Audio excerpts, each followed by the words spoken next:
মোহতারাম, আরব বিশ্বে তো আগে এত বৃষ্টি দেখা যেত না। দুবাইয়ে বৃষ্টি হলো, সে সময় আপনি বলেছিলেন যে সব আমাদের কৃতকর্মের ফল, পাপের ফল। কিন্তু সোনার মদিনাতেও যে বৃষ্টি হচ্ছে, এ ব্যাপারে আপনি কি বলবেন? অনেকটা ঠেস মেরেই প্রশ্নটা করা হয়েছে।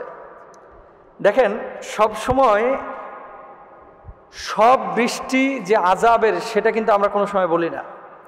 এবং মক্কা মদিনায় বৃষ্টিপাত যে আল্লাহ তাআলা আযাবের জন্য দিচ্ছেন, বা দুবাইয়ে বৃষ্টি হলেই যে আযাবের জন্য, দেখেন এই বৃষ্টির কারণে জমিন থেকে আল্লাহ তাআলা ফসল উদ্গরণ করেন বা বের করেন, উৎপন্ন করেন। আবার এই বৃষ্টি দিয়ে কিন্তু জমিনের উপর আল্লাহ তাআলা বন্যা সৃষ্টি করেন। তো বৃষ্টি কখনো রহমত, বৃষ্টি কখনো হচ্ছে আমাদের জন্য পরীক্ষা, বৃষ্টি কখনো আমাদের জন্য আযাব গজব। এখন কোন বৃষ্টি কিসের জন্য, এটা আল্লাহ ছাড়া কেউ ভালো জানে না। তবে হ্যাঁ, যেই পাপটা আপনার ছেলে করতেছে, যেই পাপ আপনার মেয়ে করতেছে, যেই পাপ আমি করতেছি, যেই পাপ আপনি করছেন, সেই পাপটা যখন আপনার সামনে থাকে, তখন তো বলাই চলে যে এই পাপের কারণে আল্লাহ সুবহানাহু ওয়া তাআলা আপনাকে ধরতে পারেন। রাসূল আকরাম সাল্লাল্লাহু আলাইহি ওয়াসাল্লাম, এই যে সৌদি আরবে বা মক্কা মদিনায় বৃষ্টি হলেই অনেক সময় আমরা দু একটা হাদিসের রেফারেন্স দিয়ে বলি যে কিয়ামত সন্নিকটে। আসলে এটা আমি আগেও বলেছি, আবারও বলি, কিয়ামতের আলামতের মধ্যে এগুলো একটা আলামত রয়েছে। যেমন রাসূল সাল্লাল্লাহু আলাইহি ওয়াসাল্লাম বলেছেন, লা তাকুমুস সাআ হাত্তা তাউদা আরদুল আরবি মুরুজা ওয়া আনহারা। ততদিন পর্যন্ত কিয়ামত সংগঠিত হবে না যতদিন পর্যন্ত আরব উপদ্বীপ, আরব উপদ্বীপ মানে শুধু সৌদি আরব না, কিন্তু এখানে বাহরাইন আছে, এখানে মনে করেন ওমান আছে, এখানে এই যে আপনার আশপাশের কুয়েত আছে, যে দেশগুলো, এই দেশগুলো যতদিন পর্যন্ত সবুজ শ্যামল না হবে ততদিন পর্যন্ত কিয়ামত হবে না।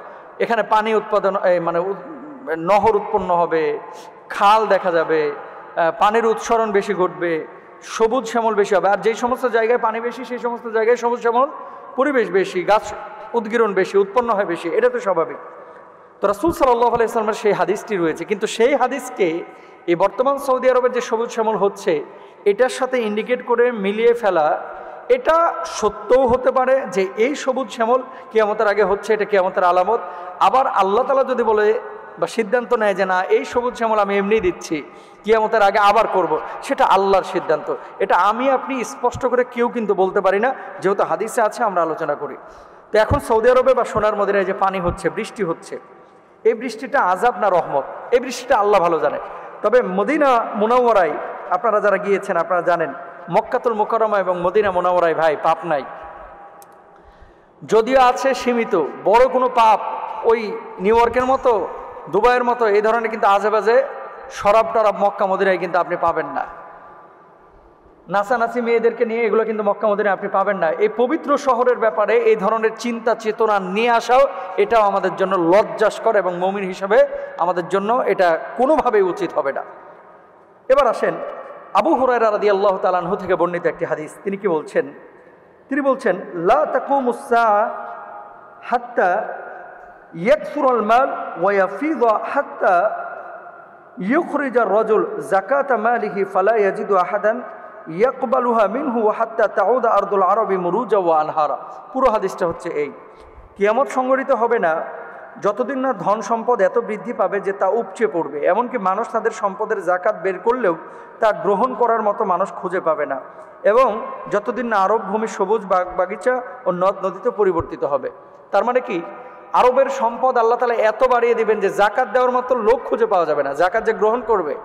সৌদি আরবে এখন যান না, সৌদি আরবে বাংলাদেশি মানুষদের আচরণ যেমন, অনেক আরবের আচরণ এখন এমন হয়ে গেছে।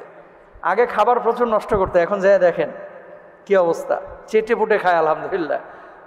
ম্যাক্সিমামই আগে এত ফলো করতো না, আর এত অপচয় করতো আরব, এখন কিন্তু এত অপচয় করে না। আমি রিসেন্ট কথা বলতেছি, খুব বেশি দিন হয় নাই, আর আমি তো প্রতি বছরই সফর করি। এবং আপনারা যারা আরবে আছেন আপনারা নিশ্চয় দেখবেন, আগে খুব অপচয় করতে, এখন কিন্তু সেটা করে না। এবং গরিব বাড়ছে আরবে, গরিব ধনী যেমন বেড়েছে, গরিবও কিন্তু তেমন বেড়েছে। জাকাত নেওয়ার লোক বেড়েছে। আপনি জর্ডানে যান, আপনি সিরিয়ায় যান, আপনি ইয়ামানে যান, ফিলিস্তিনে যান, দুবাই কাতারের কথা ভিন্ন, ওমানে যান, এ সমস্ত দেশে কিন্তু এখনও প্রচুর গরিব মানুষ আছে এবং যারা সাহায্যের জন্য হাত বাড়ায়। তো রাসূল সাল্লাল্লাহু আলাইহি ওয়াসাল্লাম হাদিসের শুরুর অংশে কি বলছেন, যে এখানে কি নাই, এত সম্পদ বাড়বে জাকাত নেওয়ার মতো লোক খুঁজে পাওয়া যাবে না। তো এখন তো জাকাত নেওয়ার মতো বহুত লোক আছে, তাহলে এটাকে কিয়ামতের আলামতের সাথে তুলনা করাটা আসলে আমাদের ঠিক হবে না। আর মক্কা মদিনার ব্যাপারে, মক্কা মদিনা হচ্ছে আমাদের কলিজার অংশ, হৃদয়ের অংশ। সবসময় মক্কা মদিনার ব্যাপারে, সোনার মদিনার ব্যাপারে আমাদের ধারণা হবে ভালো।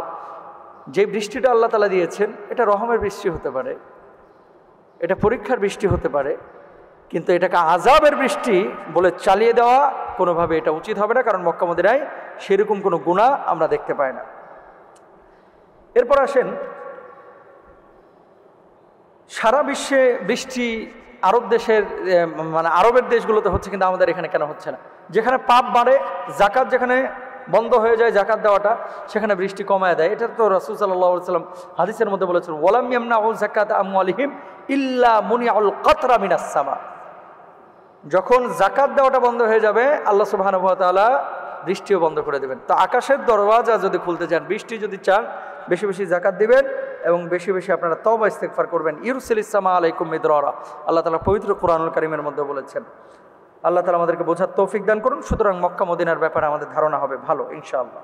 অন্যের হক মেরে খাওয়া এবং অন্যের হক মেরে হারাম খেয়ে আরামে থাকা সম্ভব কি না, ইসলামে শরিয়া কি বলে? অনেক সময় দেখি যে অনেক মানুষ হারাম খাচ্ছে, কিন্তু তার বাড়ি হচ্ছে, গাড়ি হচ্ছে, এসি গাড়িতে চলতেছে, খুব গর্জিয়াস লাইফ লিড করছে, আরামে থাকছে। আমরা হালাল পথে থেকে এত কষ্ট কেন পাই? ভেরি ভেরি ইম্পর্টেন্ট একটা বিষয়। এই প্রশ্নটা যারা আপনারা যিনি করেছেন, এই প্রশ্নটা কিন্তু অনেকেরই, শুধু একজনের না। পাশের বাড়ি যে মানুষটা হারাম করে, এ খুব গর্জিয়াস লাইফ লিড করছে এবং খুব সুখে শান্তিতে আছে, আর যিনি হালাল গ্রহণ করছেন তিনি সুখে শান্তিতে থাকতে পারছেন না। এটা ভুল। আপনারা যেটা মনে করছেন যে হারাম খাওয়ার পরে কেউ আরামে থাকবে অন্যের হক মেরে, এটা ভুল। তার ভেতরের জ্বালা এটাকে আপনি দেখতে পান। এই বাংলার জমিনে অসংখ্য মানুষ আছে যারা হারাম খেয়েছে, হারাম উপার্জন করেছে, হারাম উপার্জন করে বাড়িতে আছে, কিন্তু আরামে থাকতে পারে নাই। এসি 26-এ দিয়ে ঘুম আসে না, 24-এ দিয়ে ঘুম আসে না। রাসূল আকরাম সাল্লাল্লাহু আলাইহি ওয়াসাল্লামের হাদিস আমরা পরে জানবো, তার আগে শুনেন। হালাল উপার্জনের মধ্যে আল্লাহ সুবহানাহু ওয়া তাআলা সব বারাকা রেখেছেন। হালাল উপার্জনের মধ্যে, হারামের মধ্যে কোনো বারাকা রাখেন নাই, হারামের মধ্যে কোনো বারাকা রাখেন নাই। ফাইদা কুদিয়াতিস সালাতু ফান্তাশিরু ফিল আরদি ওয়াবতাগু মিন ফাদলিল্লাহি ওয়াযকুরুল্লাহা কাসীরান লাআল্লাকুম তুফলিহুন। নামাজ যখন শেষ, জমিনে ছড়িয়ে পড়তে বলেছেন আল্লাহ সুবহানাহু ওয়া তাআলা, কেন? হালাল উপার্জনের জন্য। আচ্ছা, একজন রিকশাওয়ালা রিকশা চালায়, কামাচ্ছে মাসে 16,000 টাকা, তার শরীরে কোনো রোগ বালাই নাই, তার ছেলে মেয়েরা ভালো, তার বউ বাচ্চার সাথে সুখকর একটা পরিবেশ আছে, সেটা বেশি ভালো নাকি আরেকজন 6 লক্ষ টাকা কামাচ্ছে, পুরো ফ্যামিলির সদস্যদের মধ্যেই রোগ বালায় একেবারে ভরা, ডাক্তারের পেছনে দৌড়াইতে দৌড়াইতে লাখ লাখ টাকা শেষ, পরিবারের সুখের কোনো অবস্থা নাই, সেটা ভালো? অবশ্যই আপনি বলবেন 16,000 টাকা ভালো। কেউ যদি মনে করে যে হারাম খায়া আরামে থাকবে, আল্লাহর কসম করে বলতেছি হারাম খায় আরামে থাকা যাবে না। হারাম খাইবেন, আপনার ইবাদত কবুল হবে না। হারাম খাবেন, বউ বাচ্চার সাথে সুখের সংসার আপনি গড়তে পারবেন না। হারাম খাবেন, ছেলে মেয়ে দেখবেন কথা শুনবে না। হারাম খাবেন, স্ত্রী আপনার অবাধ্য হবে। হারাম খাবেন, সমাজের মানুষ আপনাকে হারাম করে বলবে, আপনি রাস্তা দিয়ে হেঁটে যাবেন, আপনাকে মানুষ সালাম কালামা দেবে না ঠিক মতো। এরপর আসেন রাসূল সাল্লাল্লাহু আলাইহি ওয়াসাল্লাম কি বলছেন। আল্লাহর হাবিব সাল্লাল্লাহু আলাইহি ওয়াসাল্লাম কি বলছেন খেয়াল করেন। হযরত আনাস রাদিয়াল্লাহু তাআলা আনহু বর্ণনা করেছেন, মা খতাবানা রাসূলুল্লাহ সাল্লাল্লাহু আলাইহি ওয়াসাল্লাম খুতবাতান কত মা খতাবনা রাসূলুল্লাহ সাল্লাল্লাহু আলাইহি ওয়াসাল্লাম খুতবাতান কত ইল্লা ক্বাল ইন্নাহু লা ঈমানা লিমান লা আমানাতা লাহু ওয়া লা দীনা লিমান লা আহদা লাহু। মুসনাদ আহমদের হাদিস নাম্বার হচ্ছে 12,383। কি বলছেন? আল্লাহর হাবিব সাল্লাল্লাহু আলাইহি ওয়াসাল্লাম প্রায় একটা কথা বলতেন, যার আমানতদারি নেই তার ঈমান নেই, যার প্রতিশ্রুতি ঠিক নাই তার দ্বীনদারিতাও নাই। অনেক ভাইরা আছে বোনদের সম্পদ মাইরা দেয়, অনেক ভাই আছে বোনদের সম্পদ বুঝিয়ে দিতে চায় না, অনেক ভাইরা আছে আরেক ভাইয়ের সম্পদ মাইরা দেয়, অনেক লিডাররা আছে যারা চাকরি দেওয়ার নামে এলাকার গরিব মানুষের টাকা পয়সা নিজে নিয়ে ছেলেকে ব্রিটেনে পড়াইতে পাঠায়, নিজের ছেলেকে ব্রিটেনে পড়াচ্ছে, আর যেটা চাকরি দেওয়ার লেগে টাকা নিচে 13 লাখ 14 লক্ষ টাকা, এই টাকা চাকরিও দেয় নাই, বুঝাইও দেয় নাই। চাকরি তো ঘুষ দিয়ে নেওয়াও হারাম, দেওয়াও হারাম। এখন আপনি হারাম নিয়ে আরেকজনের হক নষ্ট করে উমরা করতে যাচ্ছেন, 53 বার উমরা করলেও আল্লাহ তাআলা আপনার উমরা কবুল করবে না। বড় হজ করলেও আপনার হজ কবুল হবে না। সুতরাং হারাম খেয়ে কেউ যদি মনে করে যে আমি আরামে থাকবো, ও বোকার রাজ্যে বাস করতেছে, দুইটা পাপ আল্লাহ সুবহানাহু ওয়া তাআলার আদালতে অজামিনযোগ্য। এক নাম্বার হচ্ছে শিরিক করা, দুই নাম্বার হচ্ছে বান্দার হক নষ্ট করা। আপনি আরেকজনের হক মারে এসে তাহাজ্জুদের নামাজ পড়তেছেন 80 রাকাত, আরেকজনের হক মেরে নামাজ পড়তে পড়তে কপালে আপনি 6 ইঞ্চি কালো দাগ ফেলাই দিলেন, আরেকজনের হক মেরে আপনি মানে শত শত রাকাত নামাজ আদায় করতেছেন। আল্লাহর নামে হলফ করে বলতেছি, এই নামাজ আপনার কবুল হবে না। নামাজ কবুল না হওয়ার সম্ভাবনা বেশি, কারণ হালাল উপার্জন ইবাদত কবুলের প্রথম শর্ত। এরপর আসেন রাসূল আকরাম সাল্লাল্লাহু আলাইহি সাল্লাম অন্য হাদিসে, এটা হচ্ছে সহিহ মুসলিমের হাদিস, হাদিস নাম্বার 224, তিনি কি বলছেন? লা তুকবালু সালাতুন বিগাইরি তুহুরিন ওয়ালা সাদাকাতুন মিন গুলুলিন। ওযু ছাড়া নামাজ কবুল হয় না, আর আত্মসাদের অর্থাৎ অবৈধভাবে উপার্জিত সম্পদের সাদাকাও কবুল হয় না। ওযু ছাড়া যেমন নামাজ কবুল হয় না, অবৈধ আত্মসাৎ করা হক মারা সম্পদ দিয়ে দান করলেই দান কবুল হয় না। এবং আরেকটি হাদিসের মধ্যে আল্লাহ রাসূল সাল্লাল্লাহু আলাইহি ওয়াসাল্লাম বলে দিয়েছেন, হালাল উপার্জন হচ্ছে ইবাদত কবুলের প্রধান শর্ত। সুতরাং হারাম খেয়ে কেউ আরামে আছে, আপনি যদি এরকম মনে থাকেন, এর ভেতরের আরাম কতটুকু সেটা তো আপনি দেখেন না।